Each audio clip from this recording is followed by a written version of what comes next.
السلام علیکم ورحمۃ اللہ وبرکاتہ نحمدہ ونصلی علی رسولہ الکریم اما بعد۔ امید کرتے ہیں آپ تمام سسٹرز خیر و عافیت سے ہوں گی اور ایمان کی بہترین حالت میں ہوں گی۔ اللہ رب العزت سے دعا ہے آپ کی طرف ہر بڑے والا شر خیر میں بدل دے، آمین آمین۔ پیاری سسٹر، ہم لوگ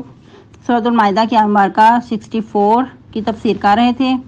اور اس کی تفسیر دوبارہ سے دیکھیں گے اور مزید 2 آیت مبارکہ پڑھنے کی کوشش کریں گے۔ آج کا لیسن بہت آسان ہے لیکن بہت ہی زیادہ امپورٹنٹ ہے، تو لیسن بھی پڑھیں گے اور انشاءاللہ اپنی روزمرہ کی زندگی کا جائزہ لیں گے ان آیت مبارکہ کی روشنی میں۔ تو آئیے لیسن سٹارٹ کرتے ہیں۔ رب اشرح لی صدری ویسر لی امری واحلل عقدۃ من لسانی یفقہوا قولی اللہم بارک لنا فی اوقاتنا اللہم فقہنا فی الدین اللہم انی اسألک الہدی والتقی والعفاف والغنی اللہم الہمنی رشدی واعذنی من شر نفسی اعوذ باللہ من الشیطان الرجیم بسم اللہ الرحمن الرحیم۔ آیت مبارکہ 65۔ وَلَوْ أَنَّ أَهْلَ الْكِتَابِ آمَنُوا وَاتَّقَوْا لَكَفَّرْنَا عَنْهُمْ سَيِّئَاتِهِمْ وَلَأَدْخَلْنَاهُمْ جَنَّاتِ النَّعِيمِ وَلَوْ أَنَّهُمْ أَقَامُوا التَّوْرَاةَ وَالْإِنْجِيلَ وَمَا أُنْزِلَ إِلَيْهِمْ مِنْ رَبِّهِمْ لَأَكَلُوا مِنْ فَوْقِهِمْ وَمِنْ تَحْتِ أَرْجُلِهِمْ مِنْهُمْ أُمَّةٌ مُقْتَصِدَةٌ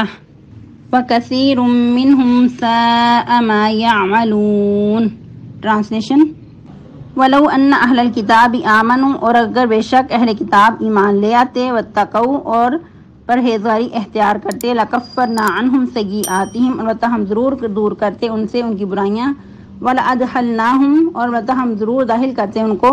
جنات النعیم نعمتوں والے باغات میں۔ وَلَوْ أَنَّهُمْ أَقَامُوا التَّوْرَاةَ وَالْإِنْجِيلَ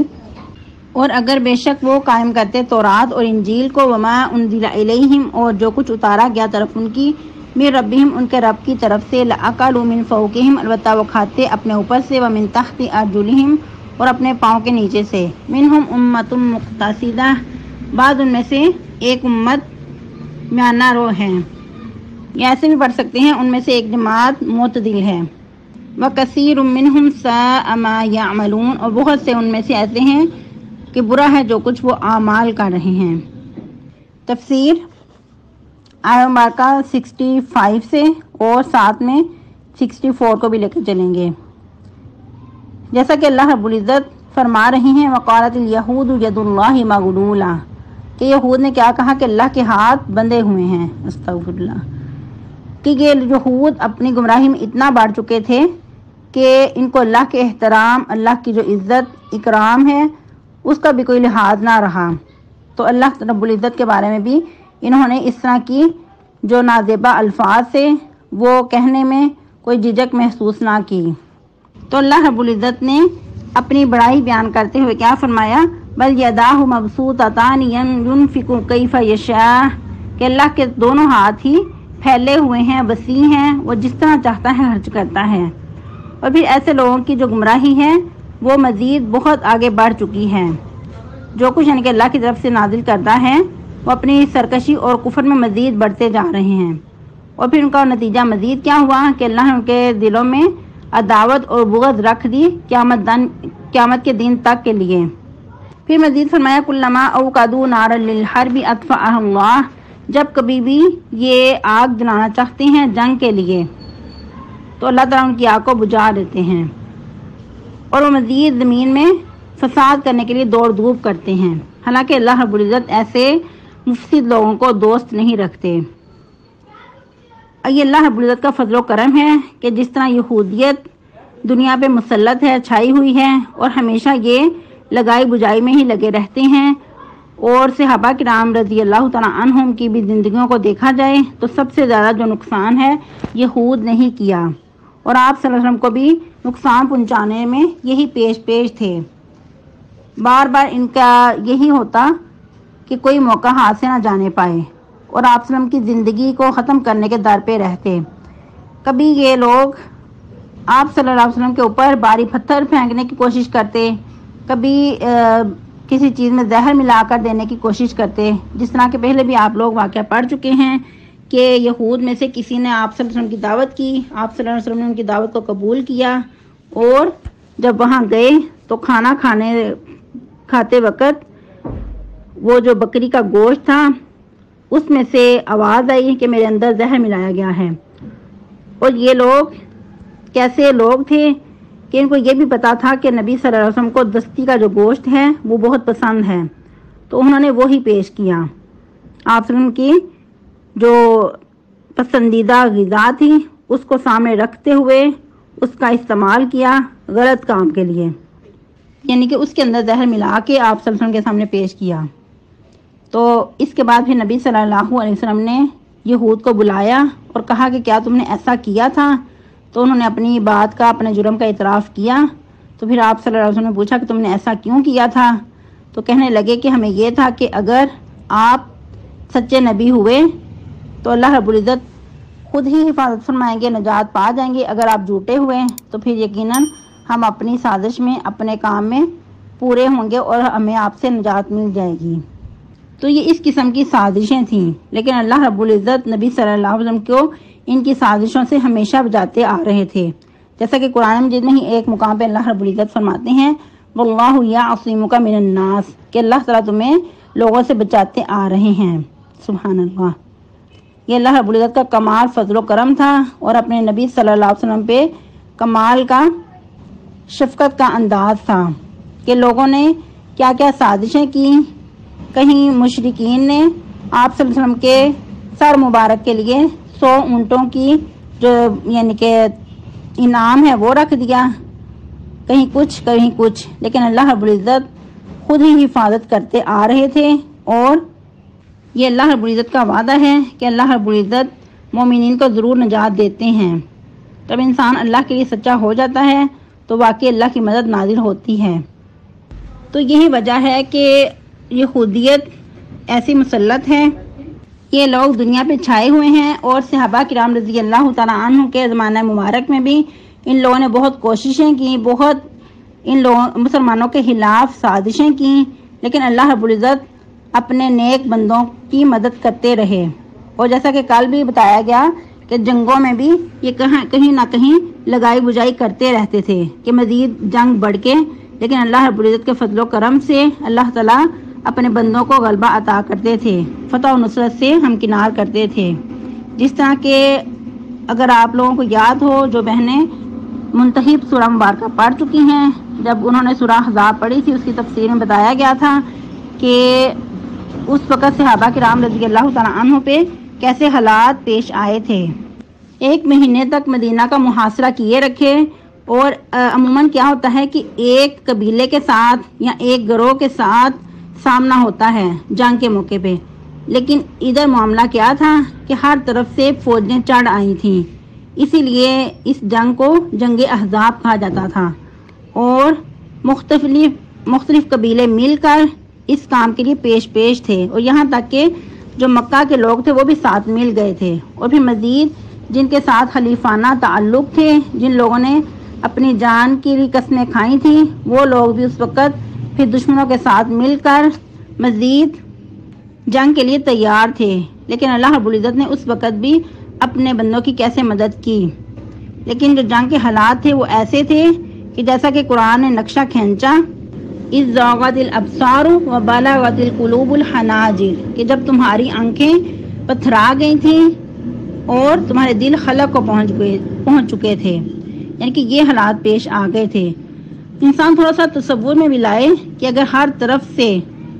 محاصرہ ہو اور دشمن ہر طرف سے انسان کے اوپر غالب آ جائے تو کیا حالات ہوتے ہیں کہ انسان کو واقعی موت سامنے نظر آتی ہے۔ تو یہی حالات صحابہ کرام رضی اللہ تعالیٰ عنہم کے تھے، نہ تو ان کے پاس کوئی ایسے ذرائع تھے کہ اپنا دفاع کر سکیں، نہ ان کے پاس کوئی مالی اسباب تھے، بس اللہ کی مدد ہی شامل حال تھی کہ اللہ رب العزت نے بغیر جنگ کے مسلمانوں کو فتح عطا کر دی۔ اور پھر ایسا ہوا کہ یہاں تک ہی فتح نہیں بلکہ بنو قریظہ کے جو لوگ تھے انہوں نے بھی خود سپردگی دے دی، اور جو قلعہ تھا وہ مسلمانوں کے ہاتھوں آیا۔ اس طرح بھی اللہ تعالیٰ نے فتح عطا کر دی۔ بہت ہی زیادہ دلچسپ یہ واقعہ ہے۔ انشاءاللہ العزیز جب سورہ احزاب پڑھیں گے تو اس میں ڈیٹیل کے ساتھ پڑھیں گے اور اپنے ایمانوں کو تازہ کریں گے۔ تو اسی لیے اللہ رب العزت فرما رہے ہیں کلما اوقدوا نارا للحرب اطفأها اللہ، کہ جب کبھی بھی یہ جنگ کے لیے آگ بھڑکانا چاہتے ہیں تو اللہ تعالیٰ اس کو بجھا دیتے ہیں۔ تو یہ صرف اس وقت کے حالات نہیں تھے،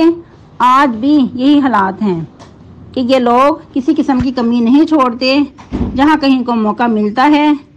یہ اپنی سازشیں کرتے ہیں اور مسلمان ہی ان کے ٹارگٹ ہوتے ہیں، تو اللہ تعالیٰ ان کو دبا دیتے ہیں۔ لیکن افسوس تو اس بات کا ہے کہ ہم لوگ صحیح مسلمان ہو جائیں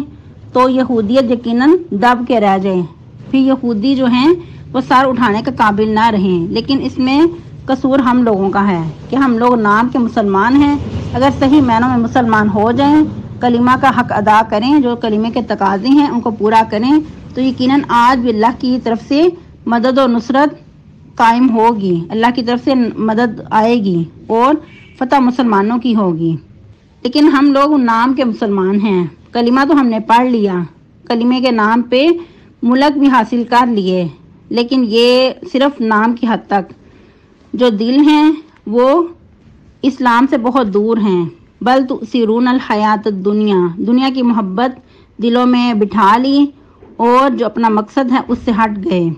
اور بھی مزید حب الدنیا رأس کل خطیئۃ، کہ دنیا کی محبت ہی ہر برائی کی، ہر جرم کی جڑ ہے۔ تو یہی وجہ ہے کہ ہماری جو پستی کے اسباب ہیں ان میں سے سب سے بڑی جو وجہ ہے وہ یہی ہے کہ ہم نے اپنے مقصد کو بلا دیا، اس سے ہٹ گئے، اپنی مشن کو چھوڑ دیا، تو آج ہمیں پھر شکست کا سامنا کرنا پڑ رہا ہے۔ اور مزید آگے بات کریں تو اتنے ملک مسلمان کے نام پہ ہوتے ہوئے بھی ہم لوگ مارے کیوں پھر رہے ہیں، ہم لوگ مغلوب ہوتے کیوں نظر آ رہے ہیں؟ سب سے بڑھ کے دین سے دوری ہے۔ مسلمان نام تو رکھ لیا لیکن جو اپنے اوپر دین تھا، اسلام کا جو رنگ تھا وہ نہیں چڑھایا۔ تو اسی بات کی شکایت کرتے ہوئے اللہ رب العزت کیا فرما رہے ہیں وَلَوْ أَنَّ أَهْلَ الْكِتَابِ آمَنُوا وَاتَّقَوْا لَكَفَّرْنَا عَنْهُمْ سَيِّئَاتِهِمْ، کہ اگر بے شک اہل کتاب ایمان لے آتے اور تقوی اختیار کرتے تو ہم البتہ ضرور دور کرتے ان کی برائیاں، کہ اللہ تعالیٰ پھر گناہوں کو بھی مٹا دیتے۔ وَلَأَدْخَلْنَاهُمْ جَنَّاتِ النَّعِيمِ، اور البتہ ہم نے ضرور داخل کرتے نعمتوں والے باغات میں۔ تو یہ تو اہل کتاب سے وعدہ تھا، تو کیا ہم بھی اس میں شامل ہیں؟ یقیناً کوئی بھی جو شخص ہے اگر ایمان کا دعویٰ کرنے کے ساتھ ساتھ ایمان کے تقاضوں کو پورا کرتا ہے تو اللہ کا یہ وعدہ پورا ہو کر رہتا ہے، جیسا کہ اللہ رب العزت ایک اور مقام پہ بھی فرماتے ہیں سورۃ الاعراف میں وَلَوْ أَنَّ أَهْلَ الْقُرَىٰ آمَنُوا وَاتَّقَوْا لَفَتَحْنَا عَلَيْهِمْ بَرَكَاتٍ مِّنَ السَّمَاءِ وَالْأَرْضِ، اور اگر اہل بستی ایمان لے آتے اور تقوی اختیار کرتے البتہ کھول دیتے ہم ان پر برکات آسمان کی اور زمین کی، یعنی کہ آسمان سے بھی اللہ تعالیٰ برکات نازل کرتے اور زمین بھی اپنے خزانے اگل دیتی۔ تو اللہ تعالیٰ ساتھ بھی وضاحت کر رہے ہیں وَلَٰكِن كَذَّبُوا، لیکن انہوں نے جھٹلا دیا، فَأَخَذْنَاهُمْ بِمَا كَانُوا يَكْسِبُونَ، تو پکڑ لیا ہم نے ان کو اس وجہ سے جو کچھ وہ کماتے تھے، یعنی کہ انسان کی جو پستی کے سبب ہیں وہ اسی وجہ سے ہیں کہ جو کچھ انہوں نے کمایا اللہ تعالیٰ نے ان کی پاداش میں ان کو پکڑ لیا۔ اگر بستیوں پہ عذابات آتے رہے تو ان کے اپنے ہی ہاتھوں کے جو بل بوتے تھے اس کی وجہ سے آتے رہے، ورنہ اللہ تعالیٰ تو کسی پہ ظلم نہیں کرتے۔ تو آج یہی نقشہ ہمارا ہے، یہ حالات پڑھنے کے ساتھ ساتھ یوں لگتا ہے کہ ہمارا ہی نقشہ کھینچا جا رہا ہے۔ تو آج کے اصل میں بھی اللہ تعالیٰ یہی فرما رہے ہیں کہ اگر اہل کتاب ایمان لے آتے اور تقوی اختیار کرتے تو ہم ان سے ان کی برائیاں دور کر دیتے، کیونکہ جو بندہ مومن ہوتا ہے اس کی سب سے بڑھ کی کوشش ہوتی ہے کہ جو اس کے گناہ ہیں وہ ساتھ ساتھ دھل جائیں، کوئی ایسا کام میں کر لوں کہ جس سے گناہ مٹ جائیں۔ تو اللہ تعالیٰ کہہ رہے ہیں کہ ایسے لوگوں سے پھر ہمارا وعدہ تھا کہ ان کی جو برائیاں تھیں، ان کے جو گناہ تھے وہ مٹا دیتے اور ان سے دور کر دیتے۔ وَلَأَدْخَلْنَاهُمْ جَنَّاتِ النَّعِيمِ، اور البتہ ہم انہیں داخل کرتے نعمتوں والے باغات میں۔ پھر مزید اللہ تعالیٰ فرما رہے ہیں وَلَوْ أَنَّهُمْ أَقَامُوا التَّوْرَاةَ وَالْإِنْجِيلَ، اور اگر بے شک وہ قائم کرتے تورات اور انجیل کو، وَمَا أُنزِلَ إِلَيْهِمْ، اور جو کچھ اتارا گیا ان کی طرف ان کے رب کی طرف سے، یعنی کہ جس قوم پہ جو شریعت نازل ہوتی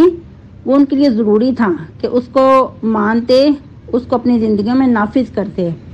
تو ایسے ہی جو اہل تورات تھے اور اہل انجیل تھے ان کی طرف جو جو شریعتیں نازل ہوئیں، جو جو کتابیں نازل ہوئیں، ان کی ذمہ داری بنتی تھی کہ ان کو اپنی زندگی میں قائم کرتے، اس کے مطابق احکام و مسائل جو ہیں اس کو نافذ کرتے، اسی کے مطابق قانون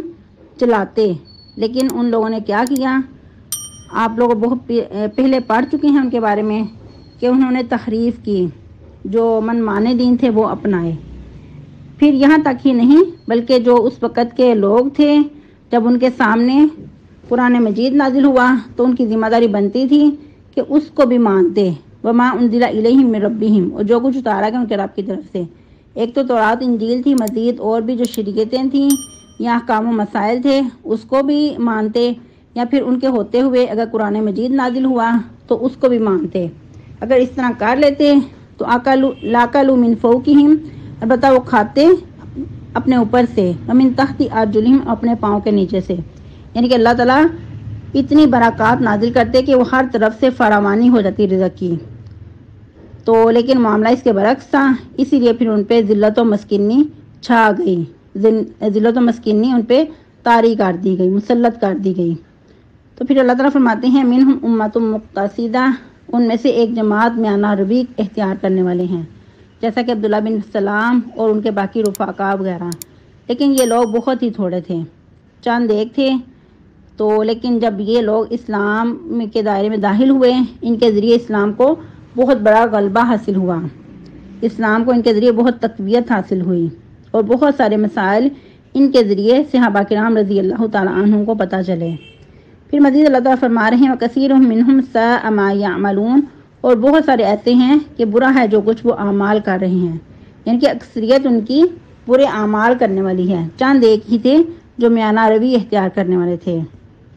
آج کے لیے اتنے کافی ہے، تو آپ لوگوں نے بتانا ہے، آپ لوگوں کا ہوم ورک ہوگا کہ آپ نے آج کے لیسن میں سے کیا سیکھا ہے، اور پھر ایک دفعہ یاد دہانی